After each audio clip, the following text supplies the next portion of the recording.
All right. Well, here we are, another episode of Field Notes on the line.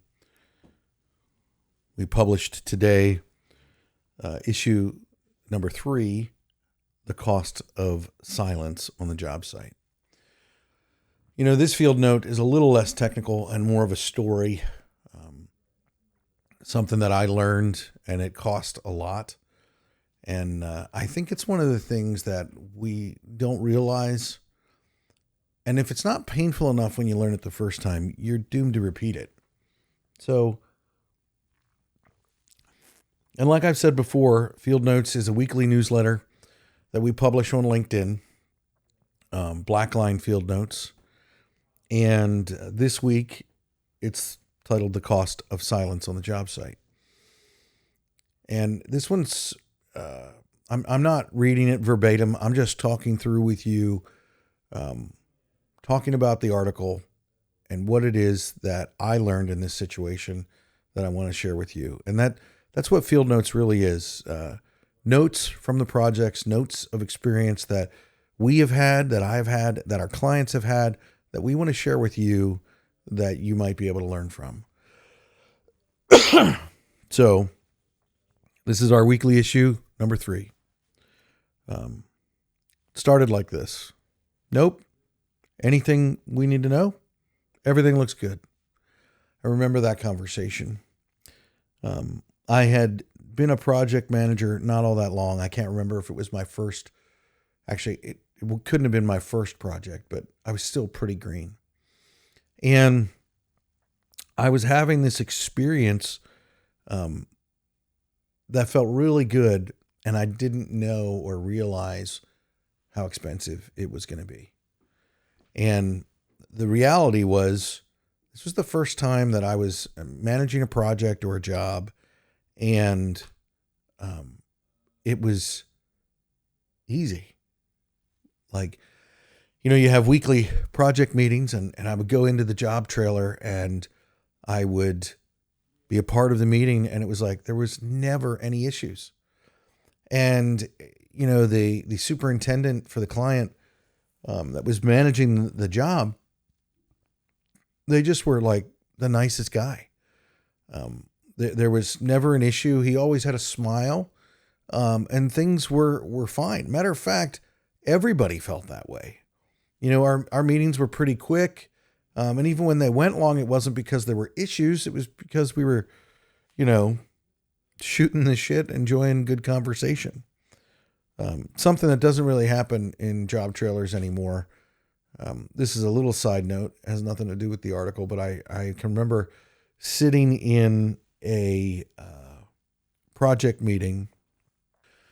I can remember sitting in a project meeting and everybody was quiet.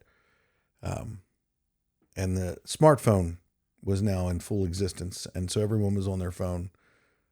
It's interesting how that's changed the dynamic of the time before meetings. Used to be like, hey, so who are you with? What do you do? And conversations would be evident. Having said all that, these meetings were great.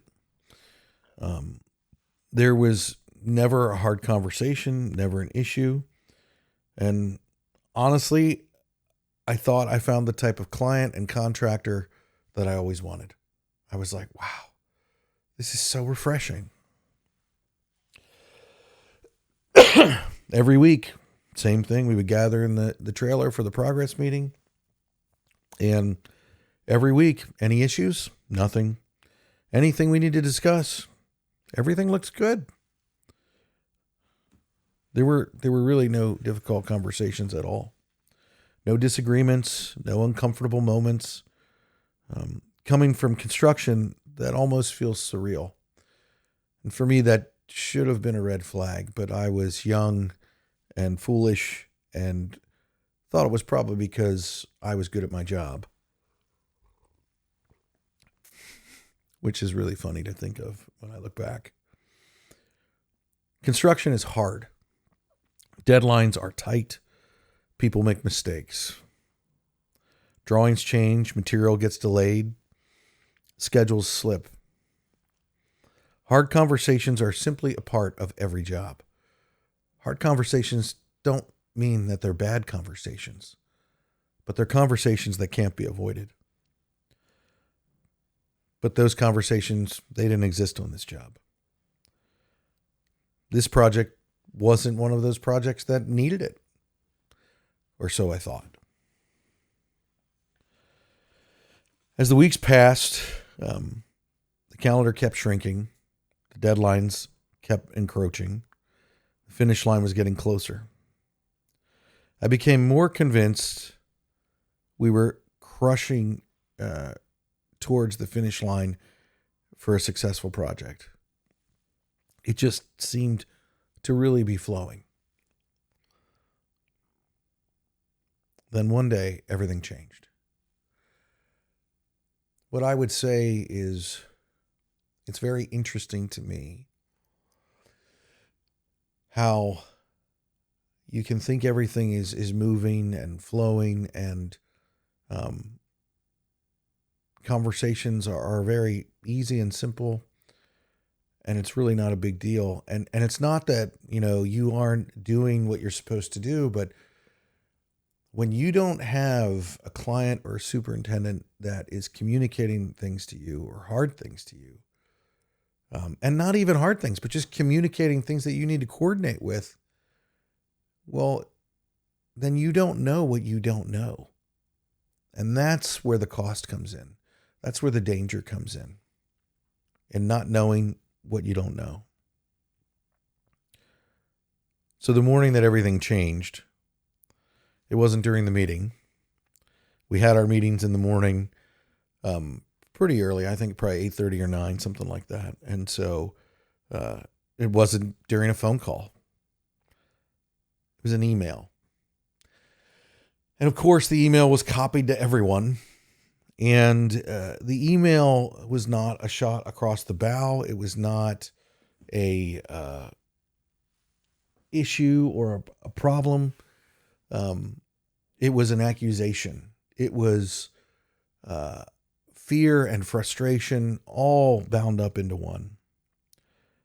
It was a catastrophic email. Page after page of complaints. Now, I don't want to exaggerate. It was a long email, and it was calling out everything that we had missed. Why weren't we coordinating with this person? Why weren't we coordinating with that person? Issue after issue. Why didn't you do this? Why didn't you do that? Apparently, the team had been missing things from the beginning, and there were frustrations, disappointments, grievances that had existed for weeks, maybe months. But they had never been mentioned during a progress meeting. They had simply been stored away, kind of pushed over here where you can't see them.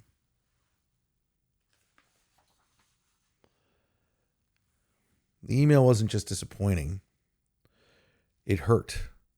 It felt like, I don't know if you've ever had, and I want to be careful because I don't want to compare certain work things to personal life things, but I have had moments in life where I remember when I was really young, I grew up on a farm, and I got hit in the stomach really hard, and it took me to my knees.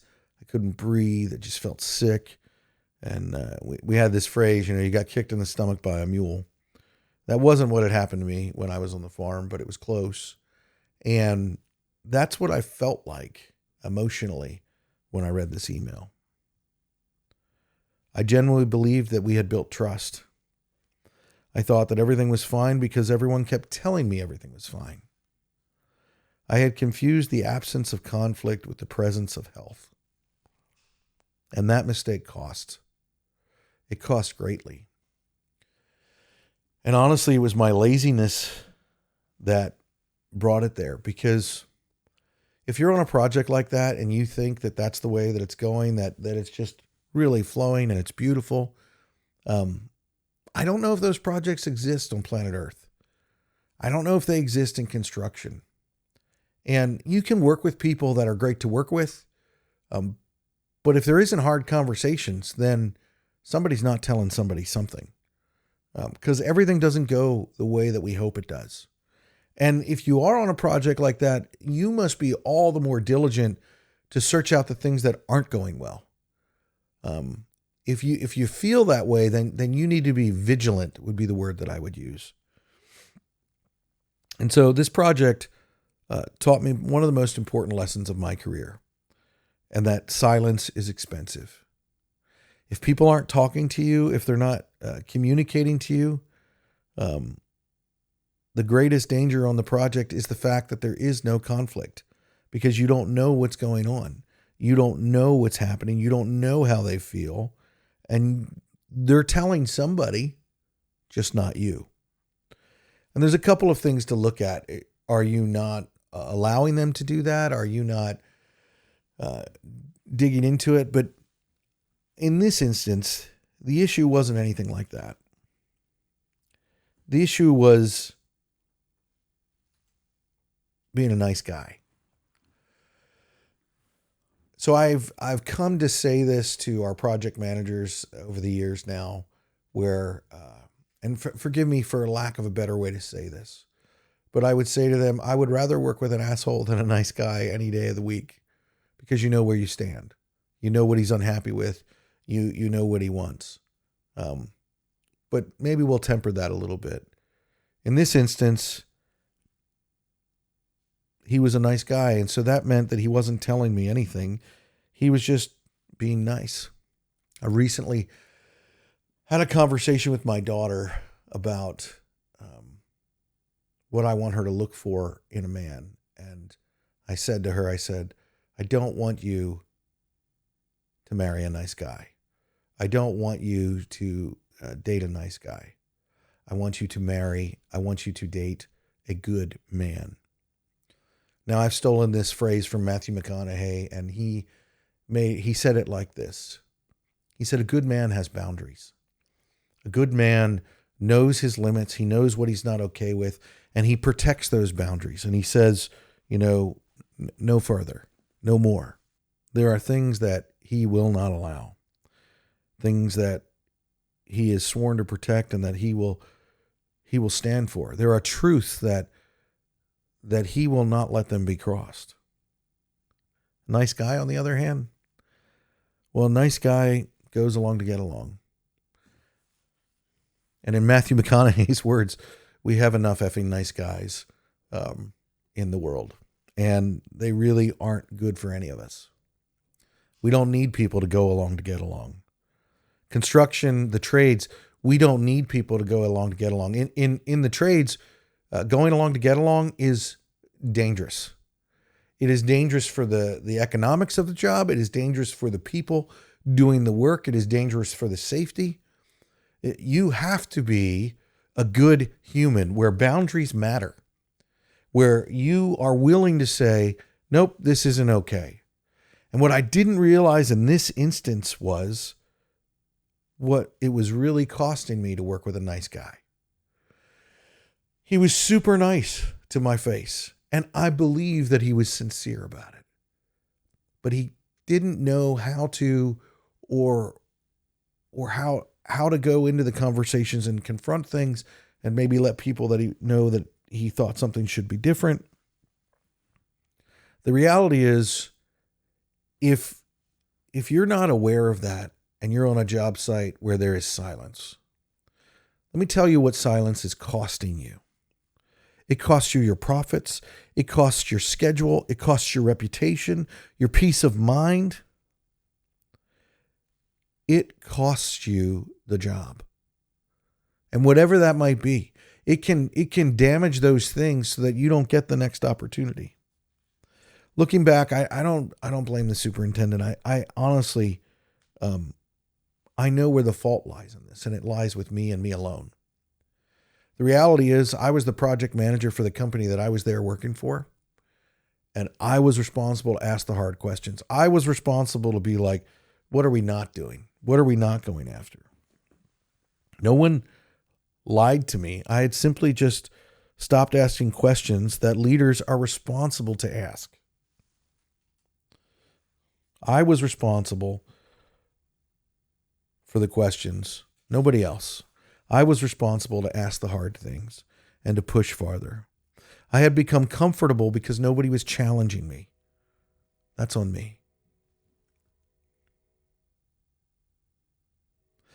Leadership isn't waiting for someone else to tell you something's wrong.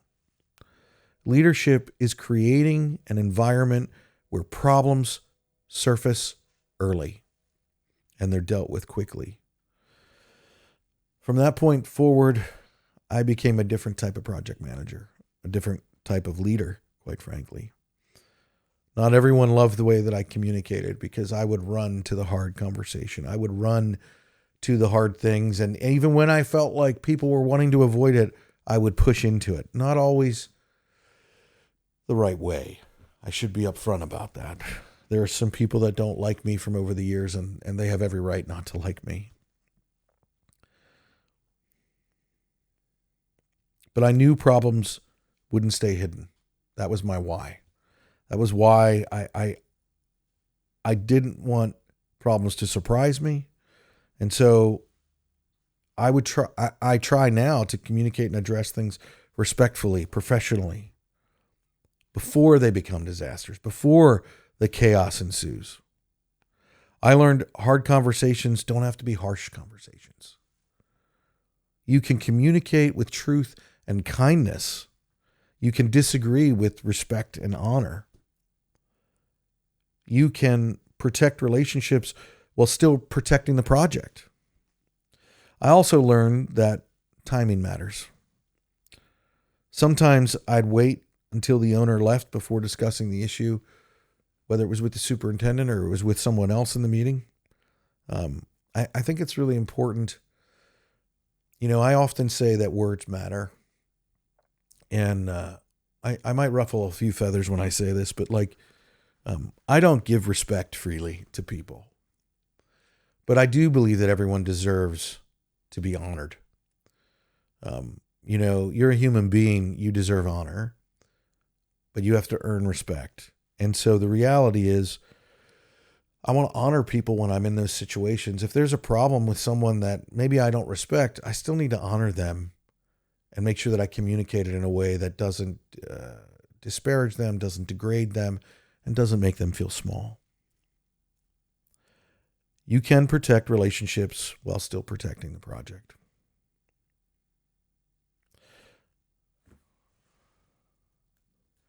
Good communication isn't just knowing what to say, but it's knowing when to say it.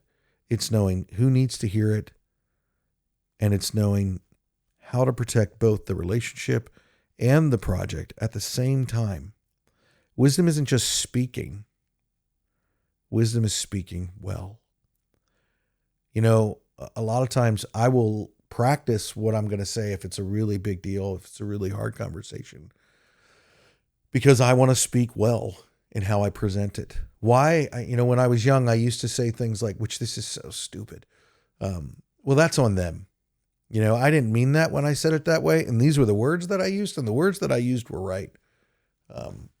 And that is one of the biggest things that I think that I misunderstood in honoring people. It's not on them.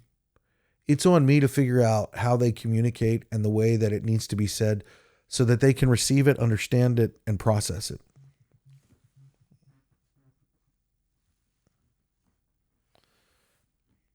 Today, there are a handful of rules that I try to live by. I ask hard questions even when everything else seems fine. I address issues as early as possible so that they can be dealt with. I speak privately with people whenever it's appropriate. And I'm looking at, is that appropriate? And the only times that it's not appropriate is if someone is playing a game with you and you need to be very strategic in being like, you know what? I'm going to copy this person to this email. You know what?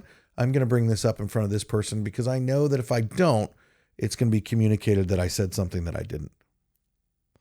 I never confuse temporary comfort with long-term success. So that's not a true statement. That's what I want it to be. The reality is I still love comfort. And I often have to have these smaller reminders of pain to remind me to not confuse temporary comfort with long-term success. And I remember that avoiding a conversation never avoids the problem. That I know, which makes it worse when I avoid conversations now, because I do sometimes, and I know that the problem is coming. Projects don't fail because people had hard conversations. Projects fail because they didn't. They lose money because someone stayed silent too long. Every day that you wait to tell someone a problem, like as an electrician, maybe there's a switchgear that, the factory told you it's now delayed this many months, and you don't bring that up to the client. You don't bring that up in the meeting. You don't address those things and deal with them. It's coming. You're not avoiding anything. And delay is death. The death of a project, the death of a career. You don't need to have every answer before you bring something up, but you need to take a moment, gather what you know, and communicate that. And then say, you're going to find out the answer. Think clearly, communicate intelligently, but don't wait until frustrations become resentment. Because resentment eventually finds its voice. And when it does, it is usually louder and more emotional and far more expensive than it ever needed to be. If you're leading people, managing projects, or building a business, remember this. Silence isn't free. I remember going to the movies and I'd be like, silence is golden. No. Silence is failure. Silence is going to cost somebody money. And the reality is, if you don't continue to have the uncomfortable conversations today, you will lose your reputation, your profits, your peace. It'll sting. Here's the field note that I want you to get. Don't confuse peace with silence. Healthy projects aren't the ones without hard conversations. Some of the most profitable projects that I've ever had were where I had hard conversations. And hard doesn't mean bad.